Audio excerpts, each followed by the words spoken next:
안녕하세요. 곰사장입니다. 북극 서점에 와주셔서 감사합니다. 오늘 아무 말이나 해볼 책은 신동호 작가님의 대통령의 독서입니다.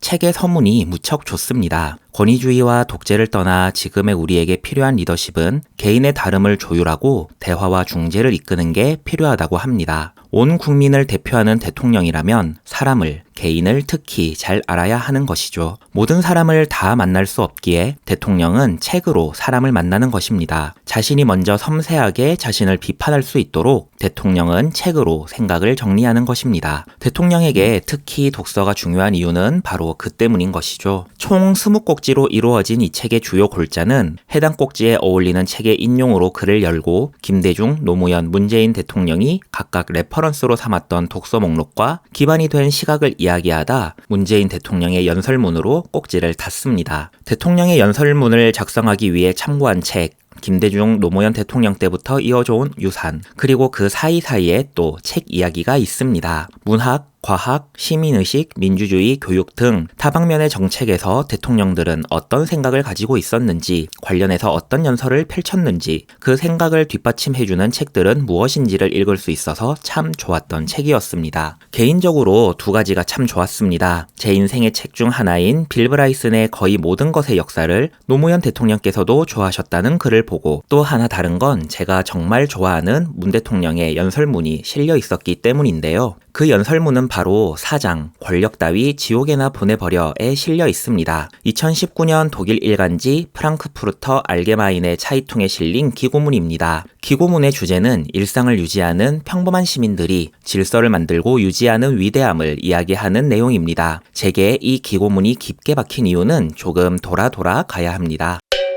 알쓸신잡이라는 프로그램에서 김영하 작가님께서 내 어머니 이야기라는 책을 적극 추천해 주셨어요. 그 당시에 이 책은 절판된 상태였는데 김영하 작가님의 소개 이후로 개정판이 나오게 되었습니다. 심지어 전자책까지 나왔답니다. 그때 저도 이 책을 알고 읽게 되었죠. 책은 총 4권이나 되는 장편이지만 짧게 소개하는 건 어렵지 않습니다. 김은성 작가님의 어머니는 1927년 북한에서 태어나 어린 시절 일제강점기를 보내고 한국전쟁 때 남한으로 내려오십니다. 김은성 작가님은 1970에서 80년대에 격동의 세월을 보내셨는데요. 이 두 모녀의 이야기가 합쳐져 한국의 근현대사를 통째로 조명하고 있죠. 김은성 작가님은 엄마는 고향을 풍성하게 기억한다, 이 말로 어머니를 소개합니다. 정말 풍성하게 기억하는 옛날의 모습, 그리고 폭풍처럼 지나가는 한국의 근현대사, 모녀의 모습에서 비춰지는 가족의 모습 등 이 책 한 권으로 정말 많은 걸 느낄 수 있었죠. 무엇보다 정말 재미있고요. 이 책을 읽고 난 얼마지 않아서 대통령님의 기고문을 읽게 되는데요. 평범함의 위대함을 이야기하는 글이었습니다. 평범한 시민들이 역사를 만들어간다고 말하죠. 직전에 읽었던 내 어머니 이야기가 떠올랐어요. 이 책에 나오는 인물들도 정말 평범한 사람들이거든요. 어머니의 가족, 어머니의 고향 사람들처럼요. 일제시대나 한국전쟁의 영웅이 아니라요. 그럼에도 그 사람들이 서로를 도와가며 힘든 일상을 버티고 양심을 지켜가며 어려운 삶을 견뎌내는 모습이 자연스럽게 떠올랐습니다. 사람뿐만 아니라 책도 텍스트도 모두 인연이라 그렇게 두 텍스트가 가슴에 오래 남게 됐어요. 평범한 사람들이 지닌 힘에 대해 다시금 생각해보게 되었습니다. 그래서 이 뒤로는 그 기고문이 실린 사장의 내용과 기고문을 요약해드리려고 합니다.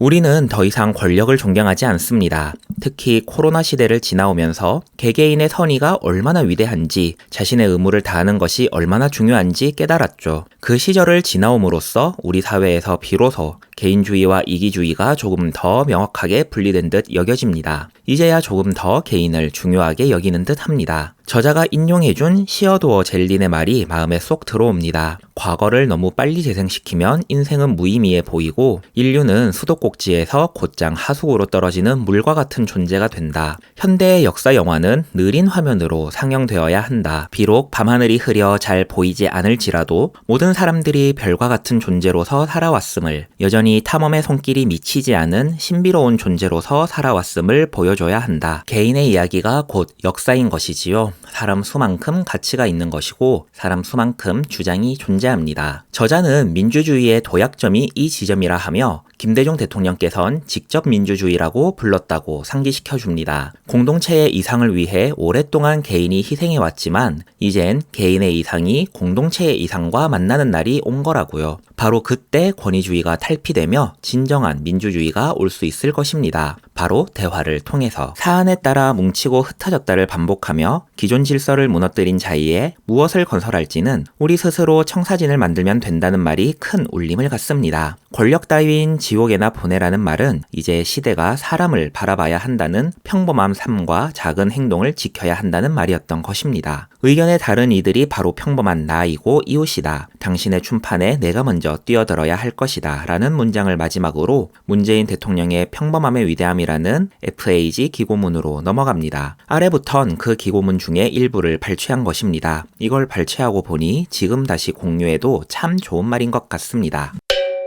광주는 한국 현대사를 상징하는 도시입니다. 5월 18일 떨어지기 시작한 광주의 꽃잎들은 5월 27일 공수부대의 도청 진압으로 마지막 꽃잎마저 지게 되었습니다. 광주의 비극은 처절한 죽음들과 함께 막을 내렸습니다. 그러나 한국인에게 두 개의 자각을 남겼습니다. 첫 번째 자각은 국가폭력에 맞선 사람들이 가장 평범한 사람들이었다는 것입니다. 폭력의 두려움을 이기고 용기를 낸 사람들은 노동자와 농민, 운전사와 종업원들, 고등학생들이었습니다. 사망자 대부분도 이들이었습니다. 두 번째 자각은 국가의 폭력 앞에서도 시민들은 엄청난 자제력으로 질서를 유지했다는 것입니다. 항쟁의 기간 동안 단 한 차례의 약탈이나 절도가 없었다는 것은 이후 한국의 민주화 과정에서 자부심이며 동시에 행동 지침이 되었습니다. 도덕적 행동이야말로 부정한 권력에 대항해 평범한 사람들이 보여줄 수 있는 가장 위대한 행동이라는 것을 한국인들은 알고 있습니다. 도덕적 승리는 느려 보이지만 진실로 세상을 바꾸는 가장 빠른 방법입니다. 한국에서는 정확히 100년 전 평범한 사람들의 힘이 모여 새로운 시대를 열었습니다. 일제 식민 지배를 받던 사람들이 1919년 3월 1일부터 독립만세 운동을 시작했습니다. 한국에서 3.1 독립운동이 중요한 이유는 두 가지입니다. 하나는 이 운동을 통해 시민의식이 싹텄다는 것입니다. 국민 주권과 자유와 평등, 평화를 향한 열망이 한 사람 한 사람의 삶 속으로 들어왔고 이를 통해 계층, 지역, 성별, 종교의 장벽을 뛰어넘었습니다. 한 사람 한 사람이 왕정의 백성에서 국민으로 탄생했습니다. 그리고 대한민국 임시정부를 세웠습니다. 둘째는 마음을 합하는 것처럼 큰 힘은 없다는 것을 깨닫고 서로를 믿으며 한 번도 가보지 않은 길로 나아갔다는 것입니다. 민주주의는 평범한 사람들에 의해 존중되고 보완되며 확장되고 있습니다. 제도적이고 형식적인 완성을 넘어 개인의 삶에서 일터,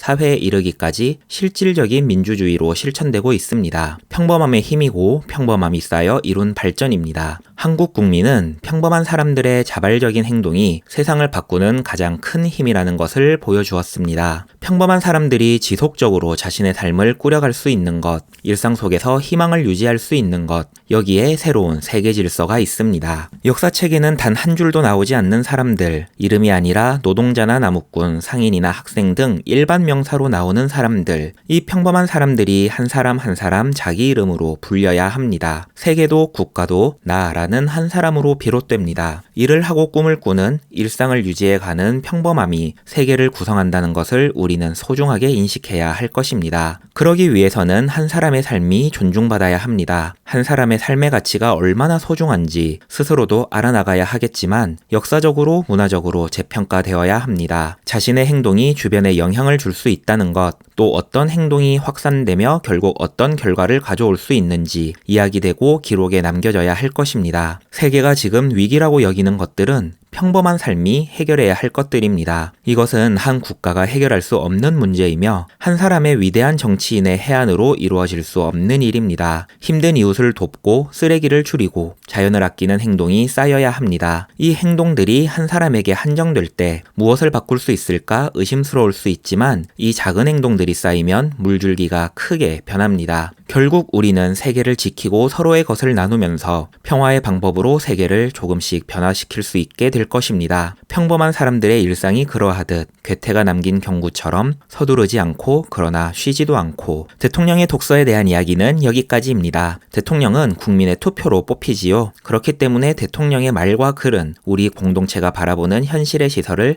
필연적으로 담게 되는 것 같습니다. 대통령이 어떤 책을 읽었는지 뿐만 아니라 큰 사람들이 독서로 어떻게 담론을 만드는지도 곁눈질로 알 수 있었던 것 같습니다. 그래서 추천해드리고 싶네요. 함께 해주셔서 감사합니다. 다음에 또 만나요.